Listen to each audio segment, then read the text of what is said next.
حول ولا قوة إلا بالله العلي العظيم بسم الله الرحمن الرحيم نحد عليا مظهر العجائب تجده عون لك في نوائب كل هم وغم سينجلي بعظمتك يا الله بنبوتك يا محمد بولايتك علي ابن أبي طالب نارا حیدری نارا حیدری علی مدن نارا حیدری مومنین ذوی الاحترام، جشن امام موسی کاظم علیہ السلام، اللہم صلی علی محمد و آل محمد، آپ تمام مومنین کی خدمت میں آج کے جشن کی امام موسی کاظم ڈے کی مبارکباد پیش کرتا ہوں، اور جشن کی مبارکباد اس جشن کے حقیقی وارث کی بارگاہ میں ایک باواز بلند درود کے ذریعے پیش کرتے ہیں۔ اللہم صلی علی محمد علی محمد، اور یہیں سے اس گھرانے کے سب سے بزرگ جناب ابو طالب کے حوالے سے 4 مصرعوں سے اپنے گفتگو کا آغاز کرتا ہوں کہ حیدر کے، مصطفیٰ کے، حسین و حسن کے ہیں، حیدر کے، مصطفیٰ کے، حسین و حسن کے ہیں، ہم لوگ بھی فقیر بڑے پاک تن کے ہیں۔ حیدر کے، مصطفیٰ کے، حسین و حسن کے ہیں، ہم لوگ بھی فقیر بڑے پاک تن کے ہیں، اور قرآن جا کے تو ابو طالب کو کر سلام، قرآن جا کے تو ابو طالب کو کر سلام، سب سے بڑے بزرگ یہی پنجتن کے ہیں۔ قرآن جا کے تو ابو طالب کو کر سلام، سب سے بڑے بزرگ یہی پنجتن کے ہیں، اور آیا ہوں جب سے جشن رسالت مآب میں، آیا ہوں جب سے جشن رسالت مآب میں، تبدیل ہو رہا ہے پسینہ گلاب میں، آیا ہوں جب سے جشن رسالت مآب میں، تبدیل ہو رہا ہے پسینہ گلاب میں، اور جنت امام باڑے میں آتے ہی مل گئی، جنت امام باڑے میں آتے ہی مل گئی، آنسو ابھی لگے ہی نہیں ہیں حساب میں، جنت امام باڑے میں آتے ہی مل گئی، آنسو ابھی لگے ہی نہیں ہیں حساب میں۔ ایک درود پڑھ دیں آپ حضرات، اللہم صلی علی محمد۔ یہ کچھ تازہ اشعار ہیں، ایک مطلب 2-3 شعر، اس کے بعد ہم اپنا جو سفر ہے وہ لے چلیں گے برادر ابراہیم بھائی کی طرف، کیونکہ پچھلے جشن میں آپ نہیں آئے تھے اور موبائل بھی بند کر کے بیٹھے تھے، تو یہ 2 چیزیں ہوئی تھیں، لیکن آج جو ہے ڈبل پڑھیں گے انشاءاللہ، اس دن کا بھی اور آج کے حساب سے بھی۔ میں حاضر کرتا ہوں کہ دروازۂ خیال خدایا کھلا رہے، دروازۂ خیال خدایا کھلا رہے، لفظوں کے آنے جانے کا یہ سلسلہ رہے، لفظوں کے آنے جانے کا یہ سلسلہ رہے، کشتی بھنور میں ہو تو نکلتی ہے خود بخود، کشتی بھنور میں ہو تو نکلتی ہے خود بخود، ایک شرط ہے کہ فاطمہ زہرا لکھا رہے، کشتی بھنور میں ہو تو نکلتی ہے خود بخود، ایک شرط ہے کہ فاطمہ زہرا لکھا رہے، اور فضا کچھ ایسے لہجۂ قرآن میں ڈھل گئیں، فضا کچھ ایسے لہجۂ قرآن میں ڈھل گئیں، چاندی پہ جیسے سونے کا پانی چڑھا رہے، فضا کچھ ایسے لہجۂ قرآن میں ڈھل گئیں، چاندی پہ جیسے سونے کا پانی چڑھا رہے۔ آئی حضرات، میں حرف التماس لے کے بڑھ رہا ہوں برادر ابراہیم بھائی کی خدمت میں، وہ تشریف لائیں اور بارگاہ امام موسی کاظم علیہ السلام میں نذرانہ عقیدت پیش کریں۔ ایک درود پڑھ دیں آپ حضرات، اللہم صلی علی محمد و آل محمد وعجل فرج۔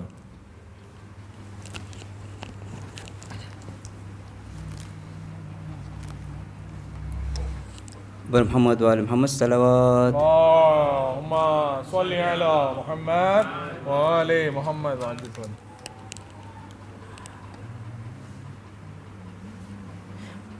آپ سب کو ولادت موسی کاظم بہت بہت مبارک۔ نعرہ تکبیر، اللہ اکبر، نعرہ رسالت، یا رسول اللہ، نعرہ حیدری، علی، حیدری، حیدری، نعرہ صلوات۔ اللہم صلی علی محمد وآل محمد۔ موسی کاظم کو عطرت میں یہ حاصل ہے مقام، موسی کاظم کو عطرت میں یہ حاصل ہے مقام، 6 اماموں کے ہے نائب، 5 اماموں کے امام، موسی کاظم کو عطرت میں یہ حاصل ہے مقام، 6 اماموں کے ہے نائب، 5 اماموں کے امام، موسی کاظم کو عطرت میں یہ حاصل ہے مقام، منزلت ان کی بیان میں آئے آخر کس طرح، منزلت اتن کی بیان میں آئے آخر کس طرح، وہ ہے جن کا رضا پر بھی ہے واجب احترام، یہ وہ ہے جن کا رضا پر بھی ہے واجب احترام، موسی کاظم کو عطرت میں یہ حاصل ہے مقام، بر محمد وآل محمد صلوات۔ اللہم صلی علی محمد وآل محمد۔ عشق نے کر دیا فیصلہ ایک طرف، عشق نے کر دیا فیصلہ ایک طرف، 2 جہاں ایک طرف، 2 جہاں ایک طرف، کربلا ایک طرف، عشق نے کر دیا فیصلہ ایک طرف، شام والوں کی تقدیر لکھتے ہوئے، شام والوں کی تقدیر لکھتے ہوئے، حر کو شبیر نے، حر کو شبیر نے کر لیا ایک طرف، عشق نے کر دیا فیصلہ ایک طرف، اے خدا کیا نجف کا ہے یہ راستہ، اے خدا کیا نجف کا ہے یہ راستہ، جا رہے ہیں سبھی، جا رہے ہیں سبھی انبیاء ایک طرف، عشق نے کر دیا فیصلہ ایک طرف، منقبت پر کے موسیٰ نے عباس کی، منقبت پر کے موسیٰ نے عباس کی، کر لیا نیل میں، کر لیا نیل میں راستہ ایک طرف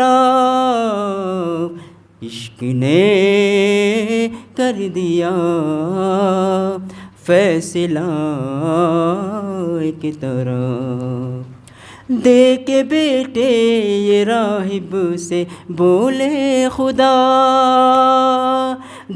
دے کے بیٹے یہ راہب سے بولے خدا حل عطا ایک طرف حل عطا ایک طرف یہ عطا ایک طرف عشق نے کر دیا فیصلہ ایک طرف اور اس کے سوا کیا ہے معراج میں اور اس کے سوا کیا ہے معراج میں مصطفیٰ ایک طرف مصطفیٰ ایک طرف مرتضیٰ ایک طرف عشق نے کر دیا فیصلہ ایک طرف ایک بے شیر نے مسکراتے ہوئے ایک بے شیر نے مسکراتے ہوئے روب 9 لاکھ کا روب 9 لاکھ کا کر دیا ایک طرف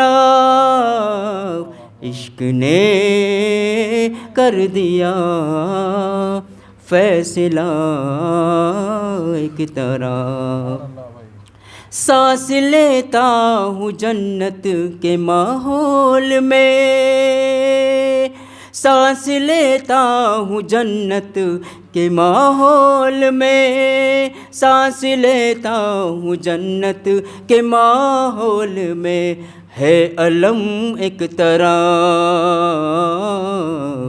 ایک علم ایک طرف تازیہ ایک طرف عشق نے کر دیا فیصلہ ایک طرف شیخ دل میں یہ غم ہے تو ماتم بھی کر شیخ دل میں یہ غم ہے تو ماتم بھی کر دل کا سچا اگر دل کا سچا اگر دل کا سچا اگر دل کا سچا اگر ہے تو آ ایک طرف عشق نے کر دیا فیصلہ ایک طرف فیصلہ یہ علی کی ولا سے ہوا فیصلہ یہ علی کی ولا سے ہوا حر ہوا ایک طرف حر ہوا ایک طرف حرملا ایک طرف عشق نے کر دیا فیصلہ ایک طرف بطور خاص تو سخیفائی ہے کربلائی ہوں میں یا ایسے کہوں تو سخیفائی ہے کربلائی ہے ہم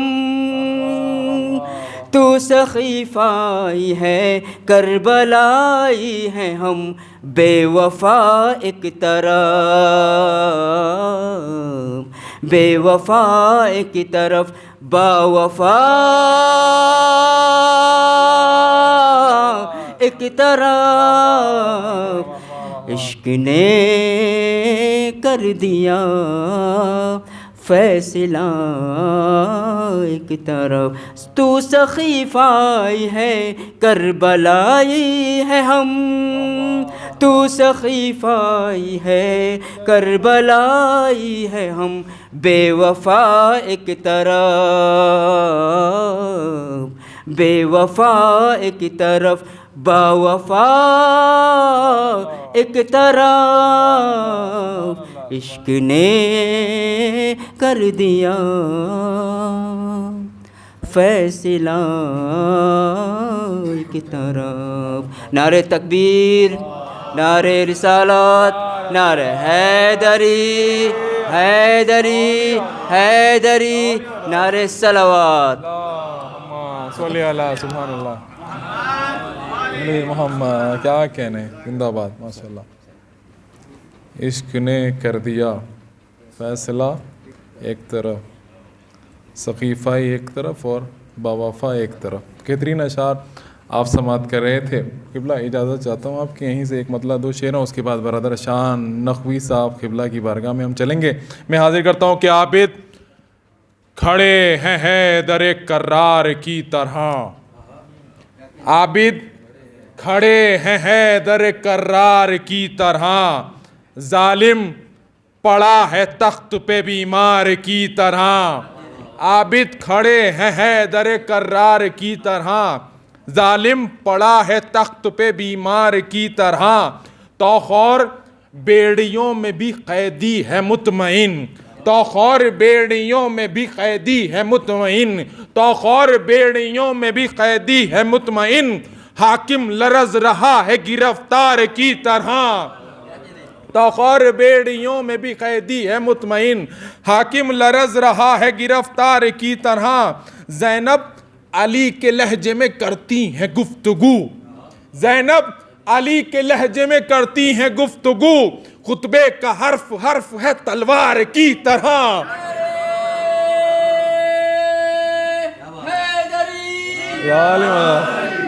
زینب علی کے لہجے میں کرتی ہیں گفتگو، خطبے کا حرف حرف ہے تلوار کی طرح۔ آئیے حضرات، میں گزارش کرتا ہوں برادر شان نقوی صاحب سے کہ تشریف لائیں اور بارگاہ امام میں نذرانہ عقیدت پیش کریں۔ آپ حضرات ایک درود پڑھ دیں، اللہم صلی علی محمد وآل محمد وعجل فرجہ۔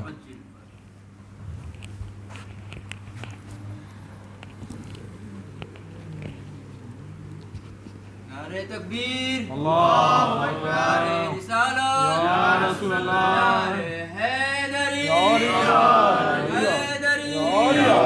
حیدری، نعرہ صلوات، اللہم صلی علی محمد وآل محمد۔ آج دو باب الحوائج کی مناسبت سے شب ہے، مولا غازی پاس کی ولادت کی حوالے سے بھی ہے، سماعت فرمائیں۔ مولا عباس کی ولادت کی شب ہے اور شان میں مولا حسین کی ایک منقبت سماعت فرمائیں۔ دروازہ حسین پہ سجدہ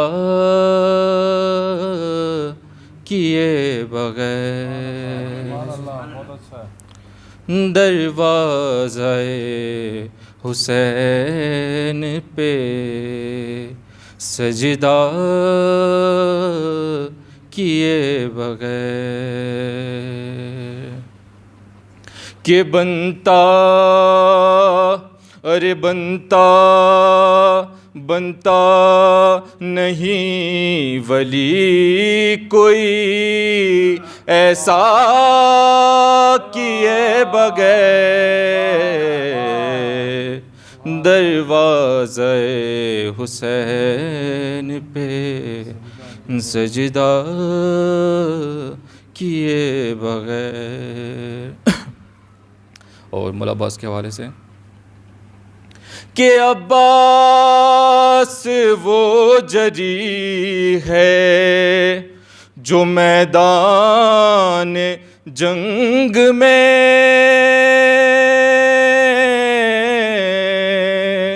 عباس وہ جری ہے جو میدان جنگ میں، ارے لڑتا لڑتا لڑتا ہے بازو پہ بھروسہ کیے بغیر دروازہ حسین پہ سجدہ کیے بغیر. چھوٹے حضرت کے حوالے سے کہ 9 لاکھ سر جھکے ہیں 72 کہ 9 لاکھ سر جھکے ہیں تبسم کے سامنے 9 لاکھ سر جھکے ہیں تبسم کے سامنے.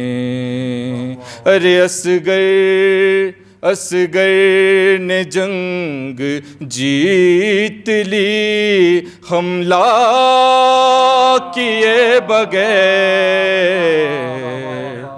دروازہ حسین پہ سجدہ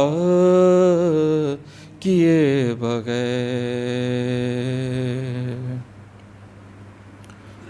کہ غاصب ارے غاصب فدا کا ناک رگڑتا ہی رہ گیا غاصب فدا کا ناک رگڑتا ہی رہ گیا. ارے جنت میں حر چلا گیا توبہ کیے بغیر دروازہ حسین پہ سجدہ کیے بغیر. اور یہ تمام ماتمی کی نظر کہ عاشور والے دن یہ مجھے ماں کا حکم تھا عاشور والے دن یہ مجھے ماں کا حکم تھا. ارے گھر میں نہ خون کا پرسا دیے بغیر دروازہ حسین پہ سجدہ کیے بغیر. اور اللہ کہہ رہا ہے تولا نہیں قبول اللہ کہہ رہا ہے تولا نہیں قبول. ارے زہرا کے دشمنوں پہ تبرہ کیے بغیر